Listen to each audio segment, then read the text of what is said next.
Hola a todos, bienvenidos a nuestro Facebook Live del día jueves. Estamos como todos los jueves con The Cruz La Office, con el abogado de inmigración Narciso Cruz. Y bueno, el Bacon no está presente el día de hoy porque está dando un pequeño paseo por allá afuera, pero vamos a hablar de varias noticias de inmigración. Una de ellas tiene que ver con las prioridades de deportaciones y porque el 1 de noviembre del 2020 es una fecha clave para el tema de las deportaciones. El abogado Narciso nos va a explicar por qué es importante tener en cuenta esa fecha. También vamos a hablar de que California anula la prohibición de cárceles privadas para inmigrantes. Hay un juez que anuló esta prohibición y por otro lado le piden a Kamala Harris que incluya la reforma migratoria en la ley de presupuesto.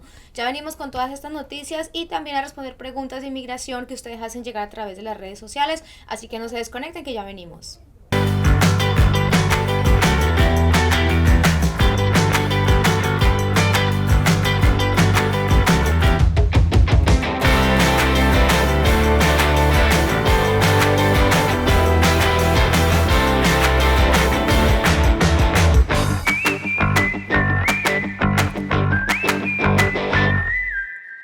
Bueno, y el ser indocumentado en Estados Unidos no es causal de deportación inmediata, pero los agentes federales de inmigración tienen amplia discrecionalidad para detener, arrestar y expulsar a un indocumentado. Esto señala la guía de prioridades que fue enviada esta semana por el secretario del Departamento de Seguridad Nacional, Alejandro Mayorkas, a los directores de dependencias bajo su mando. Las prioridades no son nuevas porque fueron establecidas en febrero luego de que el presidente Joe Biden revirtiera una serie de regulaciones que formaban parte de la política de tolerancia cero del expresidente Donald Trump. Una de ellas establecía que la presencia indocumentada constituía una amenaza a la seguridad pública y nacional de los Estados Unidos. Estas prioridades no son algo nuevo. Anteriormente el gobierno lo ha hecho, pero esta vez lo está haciendo nuevamente. Y nos preguntamos por qué está haciendo esto el gobierno si anteriormente salió este anuncio que iban a haber prioridades para deportaciones. Bueno, la realidad es que hay ciertos estados como el estado de Texas que le gusta litigar acerca de la política que hace el gobierno en poder. Y entonces lo que está tratando de hacer la administración es protegerse en contra de una litigación que puede llamar a la atención en las cortes federales, en lo que está haciendo el presidente y si acaso lo está haciendo con anticipación de comentos y argumentos y obviamente está tratando de proteger su política en causa que pues exista una litigación nuevamente. Pero amigos, hay que hablar acerca de lo que dice estas prioridades para deportación. La prioridad hay 3 totales. Número 1.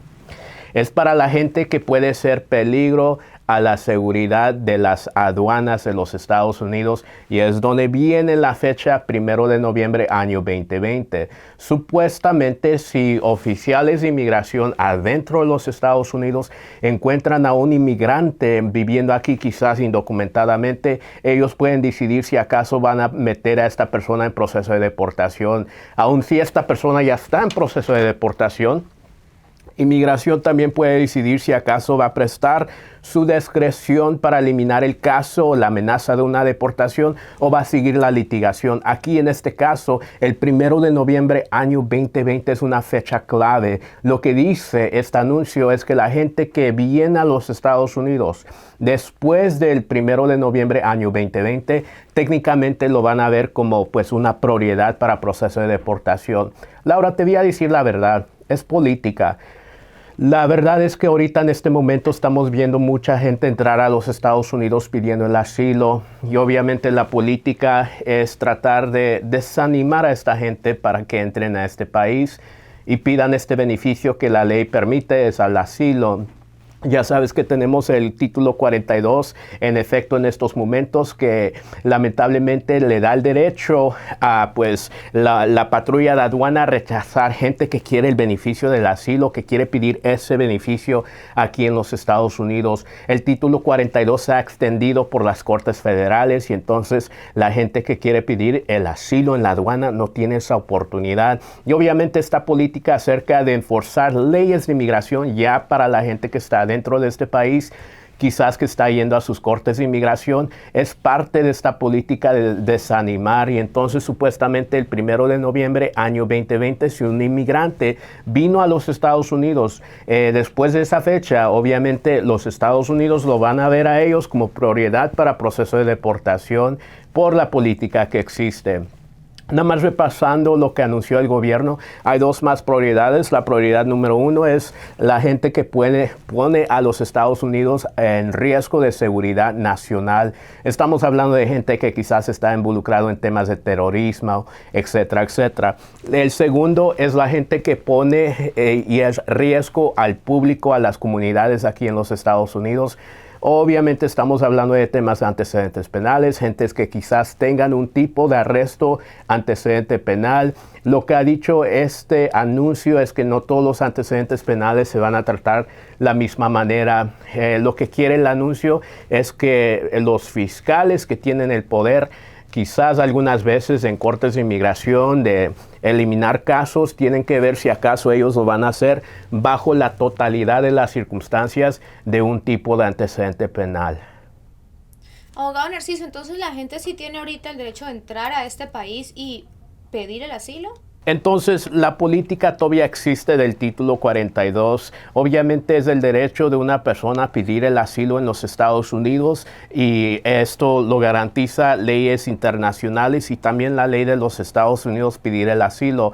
Pero en este momento ya sabemos que el Centro de Control de Enfermedades, CDC por sus siglas en inglés, pues ha hecho realístico el poder del título 42 que previene a gente entrar a los Estados Unidos por el hecho que pues tenemos el COVID. Supuestamente eso es el pretexto, en mi opinión, pero el título 42 se ha enforzado a través de cortes federales. Ahora lo que sí sé es que hay gente que sí puede entrar a los Estados Unidos y pedir su asilo. ¿Cómo lo hacen y por qué sí algunos y por qué sí algunos no? La realidad es que no sé.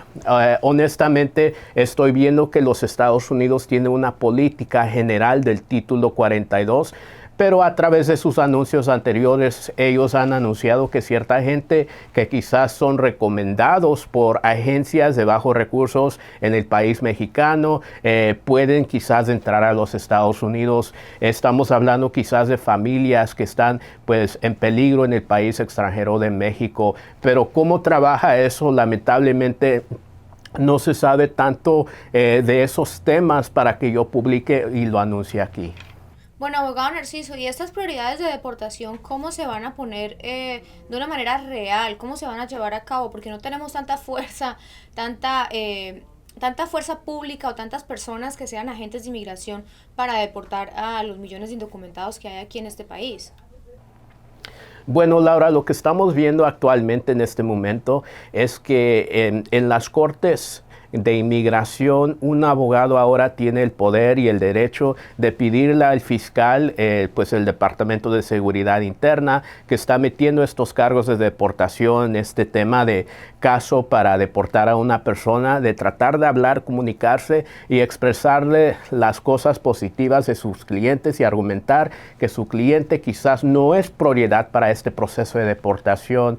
Algunas veces esa plática es positiva y el fiscal da luz verde para completamente eliminar el caso o alternativamente cerrarlo administrativamente. ¿Qué significa eso? Bueno, es como poner el caso a dormir, ponerlo en pausa y que ya no haya más cortes, más litigación y el inmigrante quizás se puede quedar aquí en este país. Eso es algo positivo y normalmente bajo mi estudio y bajo lo que estoy viendo, esa es la manera que esta política se está enforzando. Obviamente también se enforza a través de los agentes de inmigración en sus arrestos y encuentros con gente adentro de este país. Obviamente durante los últimos 4 años oímos de redadas masivas en lugares de trabajo, en domicilios, pero eso supuestamente ya no está sucediendo tanto. Ahorita la política tiene que ver con estas 3 prioridades de deportación.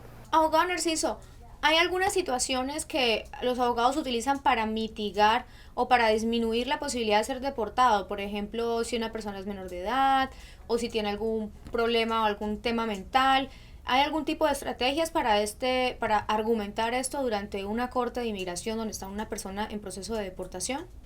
Laura, todo eso cuenta. todo eso puede ayudar a una persona que está enfrentando un proceso de deportación. Estos temas no son blanco y negro. Obviamente, si una persona viene y tiene lamentablemente antecedentes penales, aún todavía puede argumentar un abogado que esta persona no debe de ser propiedad de deportación, aunque tenga estos antecedentes penales. Simplemente puede argumentar que quizás esta persona se ha rehabilitado durante el tiempo desde el antecedente penal, o argumentar que el antecedente penal, viendo las circunstancias, la totalidad de las circunstancias, quizás no fue un antecedente penal que debe de completamente descalificar a una persona de este beneficio de eliminar esta amenaza de una deportación.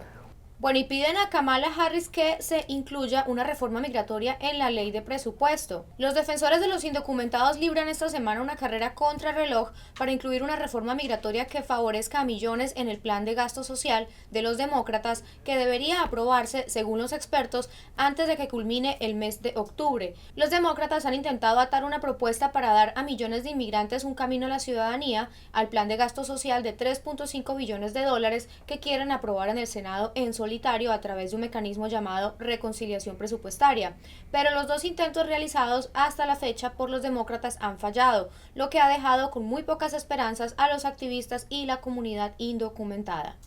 Claro que sí, Laura, es muy urgente que pasemos esta reforma migratoria. Yo estoy ahorita en este momento muy desesperado en el aspecto que no se ha hecho nada con esta reforma migratoria. Obviamente ustedes pueden hacer sus partes, pueden llamar a sus congresistas, a sus senadores a través de el internet, pueden buscar su información y pueden llamarles y pedirles que por favor tomen acción en este tema. ¿Por qué? Porque obviamente estos políticos tienen el poder por el hecho que el pueblo ha votado por ellos, y lo que queremos aquí es que ellos escuchan esta base, nuestra base de inmigrantes y la gente que apoya a la comunidad de inmigrantes para tomar acción antes que se acabe el tiempo. Y por otro lado, una corte anula la prohibición de cárceles privadas de inmigración en California. De acuerdo con una nueva prohibición que promulgó el gobernador de California, las cárceles de inmigración se eliminarían de forma gradual. Pero un panel dividido por 3 jueces del Tribunal de Apelaciones del Noveno Circuito encontró que la prohibición interfería con la autoridad del gobierno federal para cumplir la ley. Claro que sí, Laura, esto es algo terrible y pienso que nos vas a dar una estadística acerca de cuántos inmigrantes actualmente en estos momentos están detenidos y que no tienen antecedentes penales. ¿Cuál es esa estadística, Laura? Así es, abogado Narciso, se encontró que más de 16,000 indocumentados que son detenidos, que están bajo custodia de ICE en este momento, no tienen antecedentes penales. Esto fue un estudio que se realizó, es un análisis que realizó el Centro Transnacional de Records Access Clearinghouse de la Universidad de Syracuse en New York, y ellos entregan este análisis donde estuvieron mirando los datos oficiales de 22,129 inmigrantes. De estos, 75.6% de estos detenidos bajo custodia de ICE no tienen antecedentes penales, lo que serían 16,740 indocumentados que no tienen ningún récord criminal. Eso es algo que me alarma bastante. ¿Por qué? Porque estamos hablando de un tema que no es un tema, pues es un sistema civil. En otras palabras, no tiene que ver que una persona tiene un antecedente penal como una cárcel que quizás cometió manejando bajo la influencia de alcohol, violencia doméstica o un tema de drogas. Estamos hablando de gente, seres humanos, que simplemente tienen quizás unas violaciones de las leyes de inmigración, que es un tema civil. Obviamente hay varios temas civiles en los Estados Unidos, temas civiles de matrimonio, temas civiles de manejar un vehículo, pero ahora para castigar y quitarle la libertad a un ser humano por el hecho que simplemente es un tema civil, a mí no se me pone bien esa manera de pensar, por el hecho que quizás estas gentes, aunque no tengan antecedentes penales, son gentes de familia, son gentes que apoyan a sus familias, a sus hijos. Realmente no hay 16,000 gentes en la cárcel, hay más de 16,000. ¿Por qué? Porque cada día que una de esas personas está dentro, toda su familia también está dentro de esos centros de detenciones. Toda la familia se preocupa de ese uno inmigrante. Quizás es papá de una casa, tiene hijos, tiene una esposa y depende dependen en él y todo el mundo está dentro con ese ser humano y es algo muy triste y es algo que yo personalmente pues sí me da un poco de coraje y yo me encanta defender a este público inmigrante, pero es algo que tenemos que parar enforzando temas de detención para inmigración. Bueno, ahorita sí vamos a entrar de lleno con las preguntas que ustedes han hecho llegar a través de las redes sociales. Recuerden que si apenas se está conectando y no saben quiénes somos, somos la oficina de abogados de The Cruz Law Office y estamos ubicados en el sur de California, en el área de San Diego y San Marcos. Allí en pantalla aparece el número de la oficina 619-717-2233. Es un número en Estados Unidos. Recuerde que si usted está en otro país, sea en México, Venezuela, Perú, donde sea, tiene que anteponer el número 1, que es el indicativo de este país, para que pueda ingresar su llamada y allí se puede comunicar con nuestros asistentes para agendar una consulta con un abogado de inmigración. Puede ser con el abogado Narciso Cruz o con otro abogado que esté trabajando aquí en nuestra oficina para que le asesore con su caso. Esto lo puede hacer a distancia, por teléfono o por videollamada. Es un servicio que ha tenido muy buena acogida con la comunidad inmigrante y en caso de que usted esté aquí en el área, se puede venir hasta la oficina, físicamente trasladarse aquí al sur de California, en San Diego y en San Marcos, y puede tener su consulta en persona directamente con el abogado Narciso Cruz, como se le facilite mejor. Allí le dan toda la información en ese número de teléfono para que acceda a esta asesoría legal. Ahorita sí vamos con la primera pregunta, que es de Joanny Almazar y dice: hola, por favor hablen de casos de personas que están esperando sus casos en sus países de origen. Recuerden que inmigrantes no son solo los que entran de manera ilegal, sino también los que están esperando pacientemente por sus casos. Hablen de estos también, los Dreamers, los TPS, que merecen tener información, que están esperando de forma legal y correcta. Bueno amigos, ¿cuánta gente nos ven de otros países que no están adentro de los Estados Unidos? ¿Cuánta gente nos ve? Quiero escuchar los comentarios de dónde nos ven. Si es afuera de los Estados Unidos, me encantaría saber de dónde están viendo nuestro canal aquí presentemente. Bueno, Laura, claro que sí, nunca nos olvidamos de la gente que quizás quiere entrar y quiere ser parte de los Estados Unidos y pues atentar el sueño americano. Es algo que yo pienso que es increíble y es algo que mucha gente tiene anticipación de entrar. Sí, claro que sí podemos hablar de gente que quizás quiera entrar a los Estados Unidos. Es un poco difícil de hablar de esos temas porque normalmente para que una persona pueda entrar a los Estados Unidos necesitamos una base para entrar a este país. Por ejemplo, que tengan un familiar quien los pueda pedir para emigrarlos a los Estados Unidos, o quizás que tengan un talento, un negocio o un tipo de trabajo que los puede traer a los Estados Unidos. Nada más para darle atención a esto, nuestra firma sí se enfoca en temas de ayudar a familias a inmigrar. Ahorita en este momento no estamos tomando casos acerca de temas inversionistas o temas de trabajo para inmigrar de gente afuera a los Estados Unidos, pero quizás en un futuro sí podemos ver de esos temas. Ahorita vamos con esta pregunta de Luna Brillante, que dice: hola, ¿y los que tienen castigo de 3 y 10 años con una I-130 aprobada y están fuera de Estados Unidos, qué pasa con ellos? Otra persona que es amigo de los inmigrantes y quiere saber de este tema. Bueno, Laura, hay que hablar de los castigos de 3, 10 años. Bueno, estos castigos existen para una persona que quizás tuvo un historial anteriormente adentro de los Estados Unidos. Te doy un ejemplo.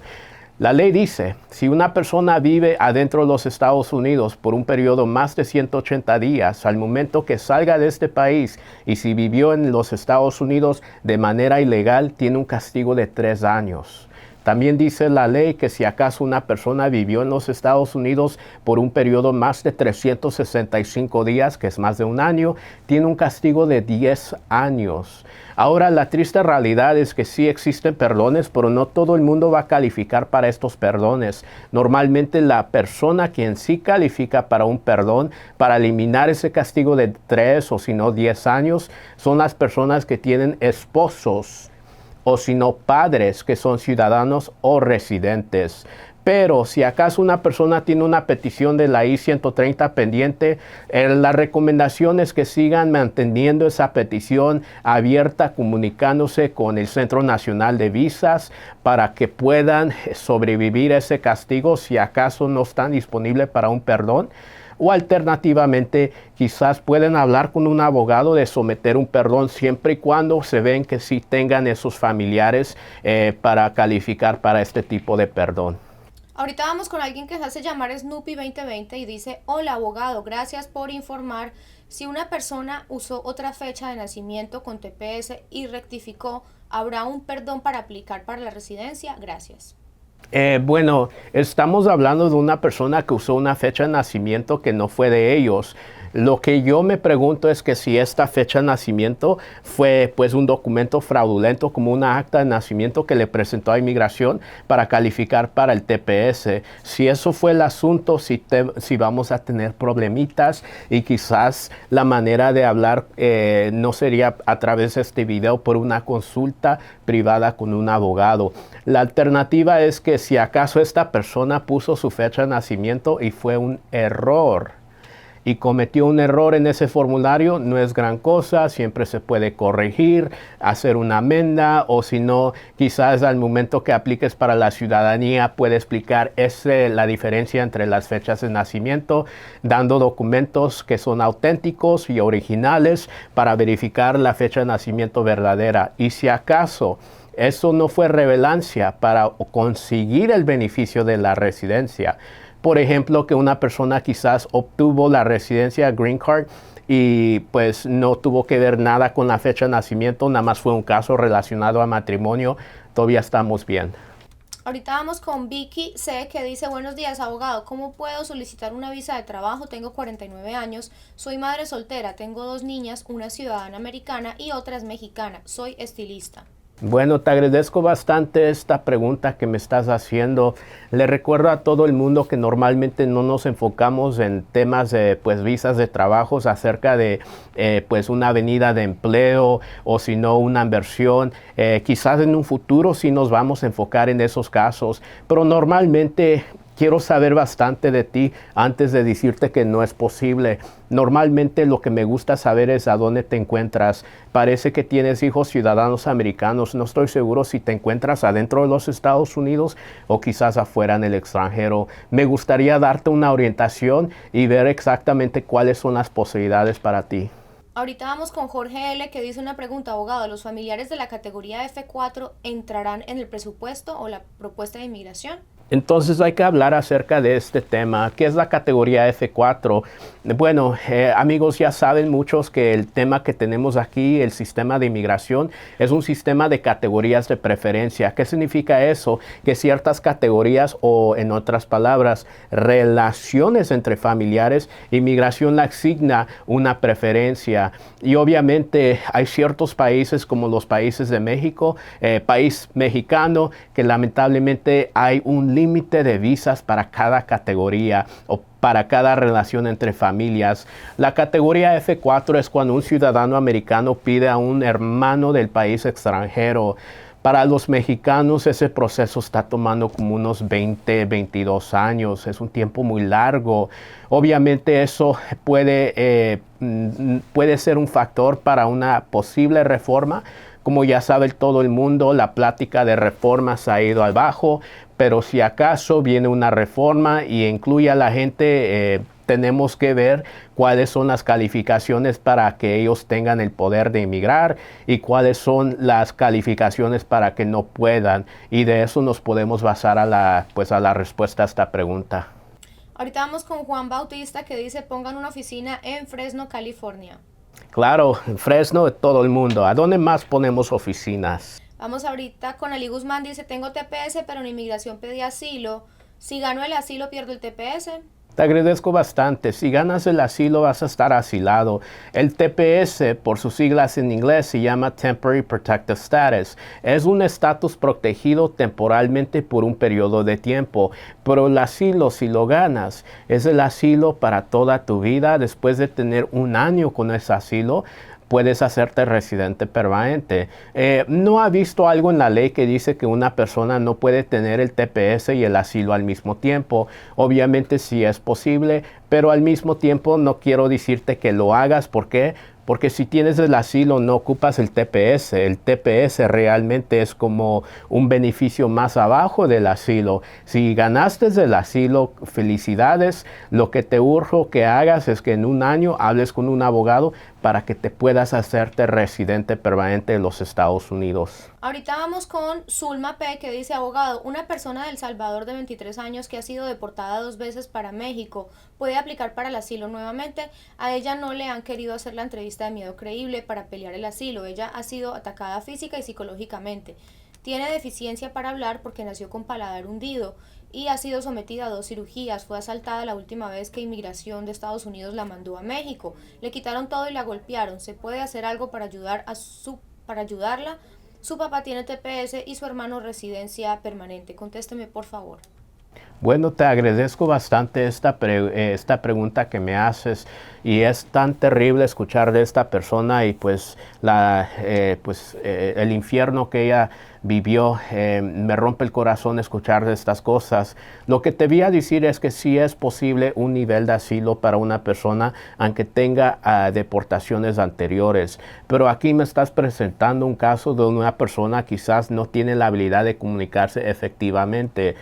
Sí hay programas, y estos son programas de piloto o programas de experimento, que algunas veces un juez de inmigración puede tomar casos de gente que tenga una discapacidad o pues quizás un tema mental, psicológicamente, donde no se puede comunicar, y normalmente en esa etapa sí hay algunas veces abogados que se asignan a esos casos para proteger los derechos de estas personas.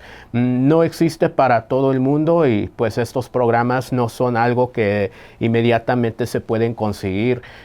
Para esta persona que tiene esta discapacidad y quizás no va a poder efectivamente comunicarse, quizás sí va a ser un poco difícil, pero si acaso esta persona realmente quiere regresar a los Estados Unidos, también tenemos que ver la fuerza de este tipo de caso, de asilo que ellos quieren presentar. Lo que te digo es que te invito a que me llames para consultar conmigo y podemos hablar acerca de los detalles de este caso para darte una opinión antes que hagas quizás una inversión a venir a los Estados Unidos, porque no me gustaría que una persona que está en esta capacidad se meta a los Estados Unidos y vea el proceso y quizás al fin del día lo único que hizo es vivir una miseria en un centro de detención y perdió su caso. Bueno, ahorita Aida Moreno dice: pongan una oficina en Atlanta, Georgia. Muchas gracias por la sugerencia, Aida. Y Marta Salgado dice: me encanta el profesionalismo, Laurita muy bella y me siento orgullosa como colombiana. Abogado, lo felicito por su seriedad, muy ejecutivo. Muchísimas gracias, Marta, por esas palabras tan bonitas, y más que eres mi compatriota allí en Colombia.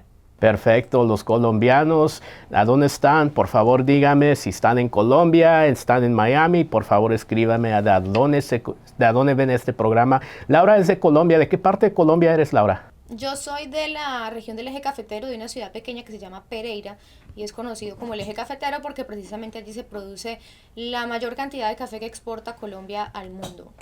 El café de Pereira, perfecto, Laura. ¿Desde cuándo viniste a los Estados Unidos? Yo llegué aquí en diciembre del 2015.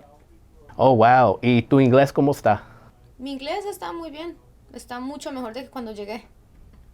Ah, perfecto, perfecto, Laura. Bueno, listo, amigos. Laura es parte de nuestro equipo desde el año 2018, y obviamente ella, con la ayuda de ella, hemos podido crecer acerca de nuestra habilidad de comunicarnos con mucha más gente. Ella es una fuerza arma en nuestro equipo aquí en la oficina del abogado Cruz. Así es, he estado trabajando aquí desde el 2018, muy contenta de ser parte de The Cruz Law Office. Somos inmigrantes ayudando inmigrantes, entonces me encanta obviamente hacer parte de esto porque tenemos una motivación bien bonita, que es ayudar a las personas que quieren venir a los Estados Unidos o que están aquí en Estados Unidos y están persiguiendo el sueño americano. Vamos ahorita con esta otra pregunta. Es alguien que se llama Lia Naid y dice: yo tengo la duda, como residente escuché que se reduciría el tiempo para aplicar a la ciudadanía a 3 años como soltero, ¿es esto verdad? Técnicamente, para una persona calificar para la ciudadanía que ya tiene su residencia, generalmente la espera es de 5 años. Ahora, si una persona está casada con un ciudadano americano y mientras ha tenido la residencia y el matrimonio por 3 años, entonces puede aplicar para la ciudadanía. Yo personalmente no he escuchado de una persona puede aplicar para la ciudadanía estando soltero después de 3 años. Sí hay excepciones, para la gente en las Fuerzas Armadas que puede aplicar para su ciudadanía mucho más antes. También para esposos que están casados con un miembro de las Fuerzas Armadas, algunas veces es posible dar este proceso de la ciudadanía en una manera express.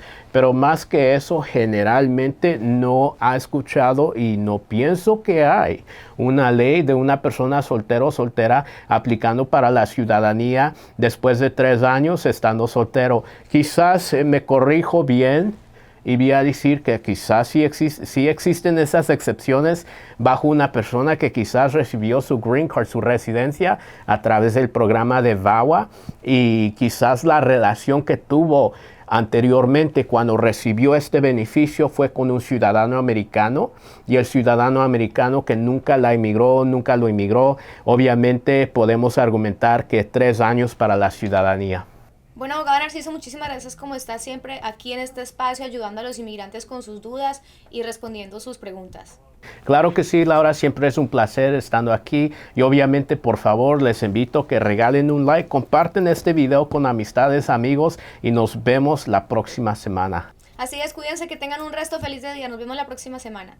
Los Estados Unidos, un país construido por inmigrantes, hogar de más de 300 millones de personas, de los cuales por lo menos 11 millones son indocumentados. Cada uno está luchando, trabajando, estudiando, atendiendo compromisos familiares y personales, tratando de construir una vida aquí. A veces es difícil atender citas porque no tienes con quién dejar a tus hijos, no cuentas con una licencia de conducción o tienes miedo de ir a ciertos lugares y poner en riesgo tu situación migratoria. Pensando en todo eso y para hacerte la vida más fácil, The Cruz Law Office te ofrece la posibilidad de tener una consulta desde cualquier lugar a través de nuestro servicio de asesoría legal por videollamada. Hola, yo soy Narciso, el abogado de temas de inmigración. Como si estuvieras sentado en nuestra oficina y sin moverte de tu casa, podrás interactuar directamente con el abogado Narciso Cruz y obtener su ayuda legal. Que las excusas no se conviertan en un obstáculo para alcanzar tus sueños. Hacer una cita con el abogado Narciso Cruz y tener una asesoría personalizada nunca había sido más fácil.